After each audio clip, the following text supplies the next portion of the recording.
சுகன்ஸ் ஹோம்ல சிம்பிளான மெனுவா இருந்தாலும் அதை டக்குன்னு பண்ணணும். இல்லைன்னா கிச்சனுக்கு வெளியில இருந்து சமையலாச்சான்னு ஒரு நாய்ஸ் வந்துகிட்டே இருக்கும். வெங்காயத்தை பொடியா வெட்டி அந்தாண்ட எடுத்து வச்சுட்டு கோதுமை மாவை பிணைஞ்ச உடனே சுடக்கூடாது, வரட்டி மாதிரி ஆயிடும். 10 நிமிஷம் கழிச்சு எண்ணெய் வச்சதுக்கு அப்புறம் சுட்டா ஃப்ளவர் மாதிரி இருக்கும்.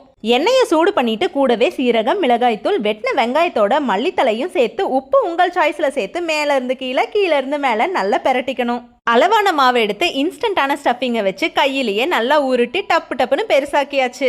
எனக்கான டாஸ்கே இதுதாங்க. ஸ்டஃபிங் வெளியில வராம இருக்கணுங்கிறக்காக கையிலேயே நல்லா பெருசு பண்ணிட்டேன். அதுக்கப்புறம் சப்பாத்தி கட்டையை வச்சு அழுத்தி தேய்க்க கூடாது, அடியில ஒட்டிக்கும். நல்லா பூ போல வச்சு அந்த சைட்லயும் இந்த சைட்லயும் இழுத்தா போதும். தேய்ச்ச மாவை பட்டு போல எடுத்து கல்லு மேல போட்டு ஆயில் அப்ளை பண்ணிக்கணும். எல்லா சைட்லயும் வேக வச்சுக்கணும். இன்ஸ்டன்டா பண்றமேன்னு நினைக்காதீங்க, டேஸ்ட்டுக்கு பஞ்சமே இல்லாம தூளா இருக்கும். இந்த ரெசிபியை சைட் டிஷ் இல்லாம சும்மாவும் சாப்பிடலாம், தயிரோடவும் சாப்பிடலாம். குழம்போட ரெசிபியை ஆல்ரெடி சேனல்ல போஸ்ட் பண்ணியாச்சு, தேவைப்படுறவங்க செக் பண்ணிக்கோங்க.